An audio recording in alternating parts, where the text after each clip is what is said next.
see the stars come through my room while your loving attitude is like a flame that lights the... Welcome to the first lesson of our vocal accompaniment course.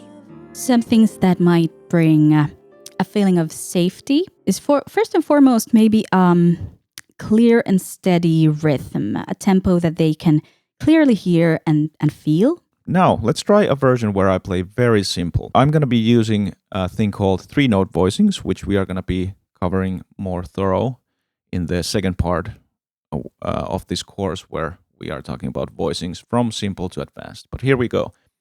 Trying to use only 3-note voicings for the entire song. We'll hear how it goes and how Delia feels about that. 1, 2, 1, 2, 3.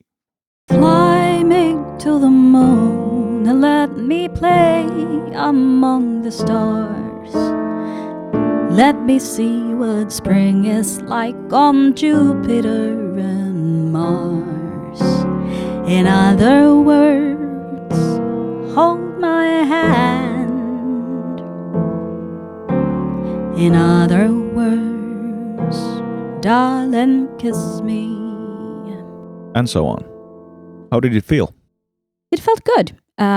It was very clear to me, and also it did give me the choice of also doing more complex things if I wanted to. There was space for my interpretation as well. And like I said, we are going to be talking more about the 3-note voicings later. But as you might have noticed, I mostly stayed under the middle C. Maybe I went up here, but mostly around here, which is really important thing. No matter what kind of voicings you use, keep the voicings simple and keep them low, because these things are very supportive for anyone who is up here, whether it is a vocalist or a saxophone player, because then there's more range to play even the notes that might have some dissonance in them because of the range, basically. Yes, I may dream a million dreams, but how can they come true if there will never ever be no, there will never ever be no, there will never ever be another you.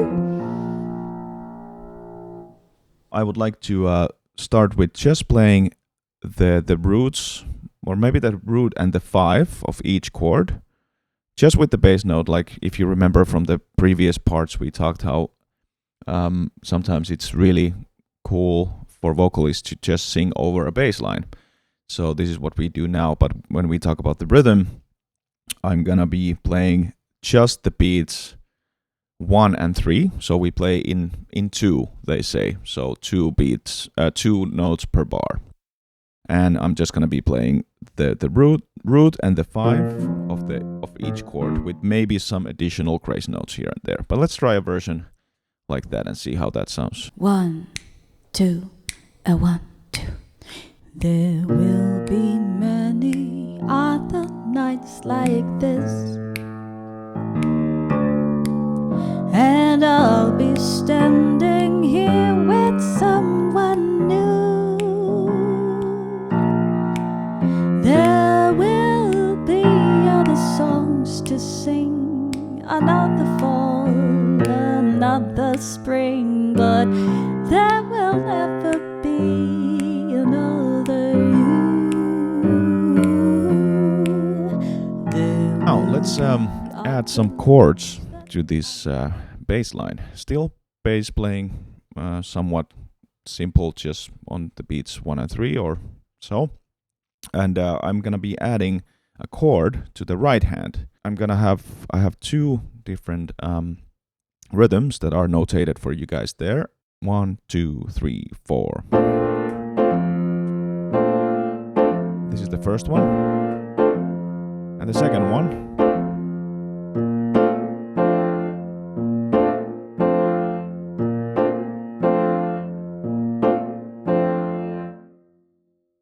You can practice these rhythms by, like I did here, just play the 1 chord and play the 1 and 5 on the left hand and try to make the right hand groove swing over it. And when you are familiar with this, slowly you can start working on the tune.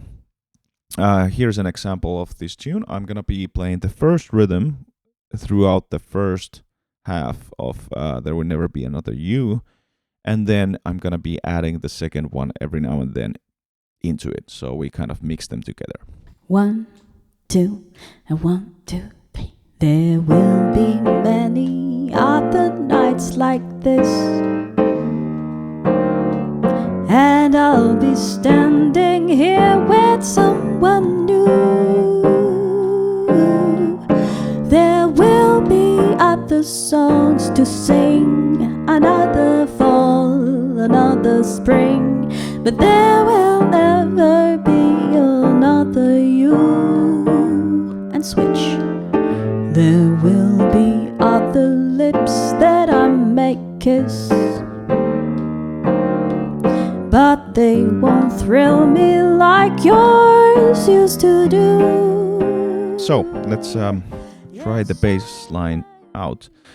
We are not gonna get really deeply into the bass lines in this video, but if you are interested in bass lines, there are plenty of great tutorials on piano groove of this topic, and of course listen bass players and copy what they do. That would be the best way to do it. But now just a little hint how to start with bass lines is that you can always just use, as we play 4 notes a bar, the chord tones 1, 3, and 1, 3, and 5 are perfect to start with some additional chromatic approach notes to different chord tones. That would be a good place to start. 1, 2, 1, 2, 3, 4. There will be many other nights like this, and I'll be standing here with someone new. There will be other songs to sing, another fall, another spring, but there will never be another you. There will be other lips that I may kiss, but they won't thrill me like yours used to do. Yes, I may dream a million dreams, but how can they come true if there will never ever be another you? In this lesson, we are going to be talking about different variations on harmony, chord substitutions, pedal points, and different things that can add color and creativity into our playing. Personally, I sometimes like the safety of knowing how a tune goes. So especially if you're getting to know a new song, I find as a vocalist, it's nice to have kind of that safe playground where things are played maybe not exactly the same way all the time, but the kind of harmony stays similar, so I can really get to know the tune and get to know the melody. But at some point, it's also nice to maybe hear something different. Like I've said before, depending on what Tuomo plays, it sometimes gives me more ideas and feeds my creativity and my what I do as well, and gives me more options. And I think this is a very good topic for that, because once I know the tune, it's nice to have something to keep it interesting. And reharmonization, I feel, is a very good playground for that. First thing I want to talk to you about is tritone substitution. This is the most basic thing. I'm sure all of you have heard about it, but I promise you, if you really learn tritone substitution and learn to use tritone substitutions, this is a very good tool that in jazz happens pretty much all the time. Briefly, if you're not familiar with tritone substitution, there are many tutorials and seminars on the subject in the harmony section or in general. But here, in a nutshell, tritone sub means we take the 5 chord, if we have a 5 to C major, so G7, and we play the dominant tritone away from the original dominant. So we would have D flat 7 to C major. You see that in the example here.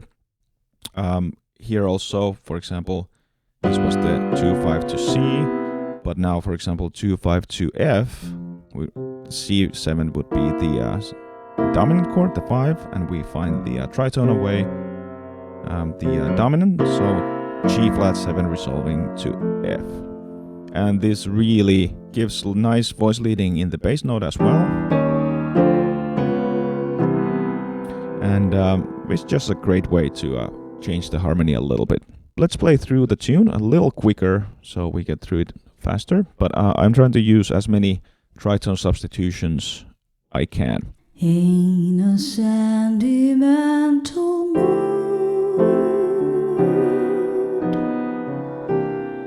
I can see the stars come through my room, while your loving attitude is like a flame that lights the gloom on the wings of every kiss.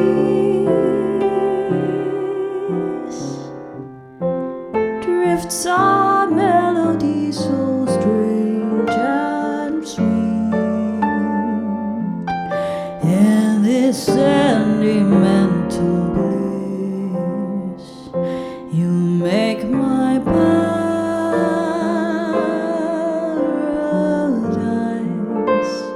complete. So like Tuomo said, we're trying to incorporate into these tunes the things we've talked about in the earlier lessons. We might not afterwards comment on all the things we did, but hopefully you can from there find the different lesson themes within the tunes. Exactly. And please leave any questions you have, leave them on the forum, or you can leave them under this video when you're watching this. We are happy to answer all the questions and have a discussion later on as well.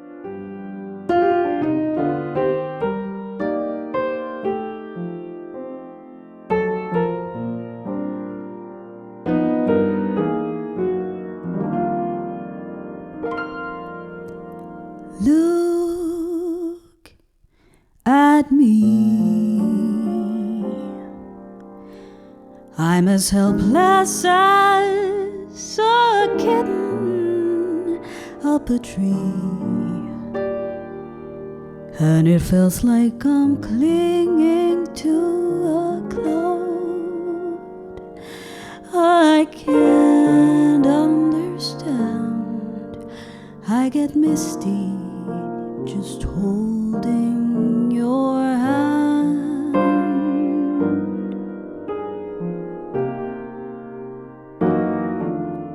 Walk my way, and 1,000 violins begin to play, or it might be the sound of your hello. That music I hear, I get misty whenever you're near. Can't you see that you're leading me on? As a vocalist, I sometimes like telling a short story about the next song, and that's a very nice place for the accompanist to start already playing under the speech part, because that takes away the long silences while the vocalist is talking. So that's a very nice way to start. And that's something you can use sometimes or more often, but I think it's nice because it breaks the silence, and then it's a natural way to go into the tune.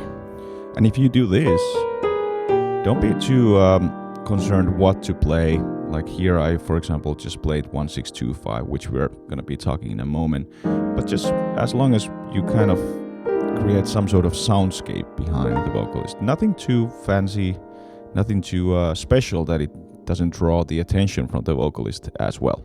The first common way to start a tune is to, as a piano player, to play the last 4 or 8 bars of the song. Now we have There Will Never Be Another You again today.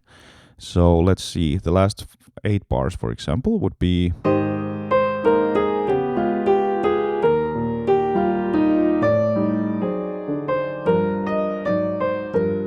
this part. So we have 2 options: either play with the melody, as I did now, usually in time, of course, or without the melody, just playing the chords. And I have noticed many jazz singers prefer to not have the melody there, to have the song kind of as a surprise when it starts. So let's do it just with chords now. So I would be just playing the last 8 bars, and Delia would know when to come in. 1, 2, 1, 2, 3.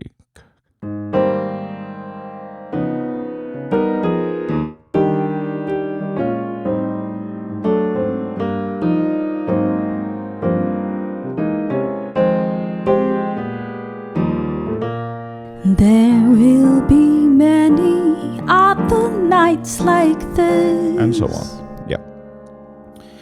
Important thing is to be very clear with the time, especially, and with the last chord.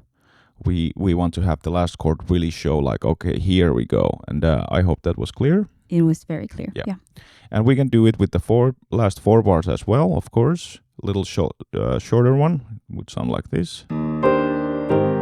But again, I try to be as clear as possible that she will hear that was the last 4. There will be. Here we were. So I would not even have to tell her like, okay, I'm gonna play last 8 bars or 4 bars if I'm very clear with the harmony. Now let's move to the outros. The usual way how to end pretty much any tune would be again to repeat the last 4 bars, usually 4, sometimes 8 bars. With this song that we have today, it's a little trickier than that. The usual way to end this tune is to repeat the 3rd and 4th last bar, meaning when we get from the 8th last bar,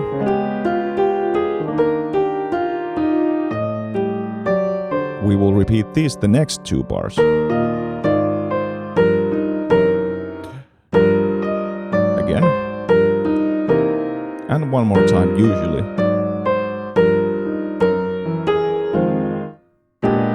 And then we finish the tune. So There Will Never Be Another You has this little trick that not so many tunes, but some tunes have that this is just how it is commonly done. And let's do that now together. Yeah. 1, 2, 3. Yes, I may dream a million dreams, but how can they come true if there were